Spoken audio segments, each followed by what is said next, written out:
Hello, fellow Rebel Capitals. Hope you're well. Some new info coming out about the savings rate in the United States and how it's absolutely plummeting, falling off a cliff. Let's go right to this Zero Hedge article. Title: American saving rate plunges near record lows as inflation overwhelms income growth.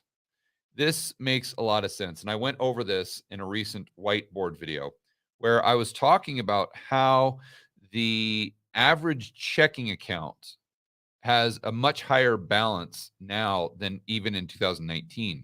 And this was maybe a month ago or something like that, because I thought that the stimmies had pretty much worked its way through the system, but that wasn't true. And this is, again, reflected by the checking account balances, the average checking account balances for multiple different income groups. They broke the population down into 5 income groups, 4 or 5, and for every group they had substantially more in their checking account than they did in 2019 on average. And so I thought, okay, well, this is some people would look at this and say, oh, well, the consumer balance sheet is great. I'm like, yeah, but think this through. We've had negative real income growth. So therefore, the people's purchasing power has gone down.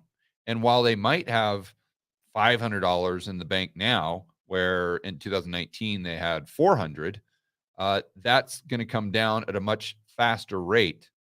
And once they get down to 400, it'll keep going down because they have less purchasing power than they had in 2019.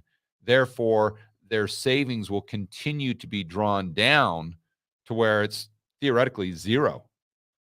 And I think this is exactly what we're seeing in the data right now. So let's go through and look at some of these charts. We've got the first one is U.S. personal consumption in nominal dollars versus personal income.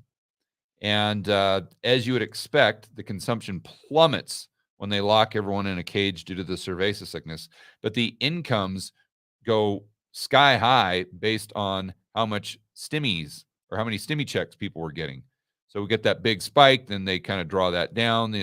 The consumption goes up, income goes down, and then, whoa, way up here. I think that was when we got the Trump stimmies, the big ones, right? That was kind of his last hurrah. And then we see consumption go right up with the amount of income. And this is when I was complaining on this channel you can't even get a reservation at a restaurant. It's just complete insanity. And that this is just this sugar rush that at some time has to come to an end. And then, of course, right around here, we get the incomes really tanking and then going back up. Not sure why they went back up, but the whole point here is now the incomes have gone back down to a level, looks like that was consistent with 2019, and the consumption is starting to tank, meaning that people are drawing down on that savings they have accumulated since 2020 that would be reflected in the higher checking account balances. There's some more really good charts. Let's see, you got wages and salary, pretty much tells the same type of story. Disposable income. Now, this is really shocking, and we use this in the thumbnail. And this is the personal savings rate as a percentage of disposable income is how it's measured. So you can see where we were in 2018, 2019, creeping up slightly. And I remember, I did a whiteboard video on this plunge down, and I remember it was some sort of accounting gimmick that the IRS was using to display or to communicate the savings rate, because the savings rate, I think, if my memory serves me right, this was probably 2 years ago when I did this whiteboard video, but the savings rate, the way it was measured or is measured, is based on the amount of money people are paying in taxes, and I guess that's their disposable, and they kind of use a couple of those things there as metrics. But anyway, I don't want to get off on a tangent here. We see this massive spike, as you would expect, in the savings rate when we get all of the free money from the government and the PPP, and the government says, "Oh, you don't have to pay your mortgage. No, you don't have to pay your student loan. Don't worry about it." And basically, the savings rate just follows the stimmy cycle. But what we've seen, to my earlier point, is now the savings rate is pretty much at an all-time low, going all the way back to 2005, when people were just taking every single dime they had and trying to buy and flip houses. And why this makes sense, just to reiterate, is we've had negative income growth, real income growth when you adjust for inflation.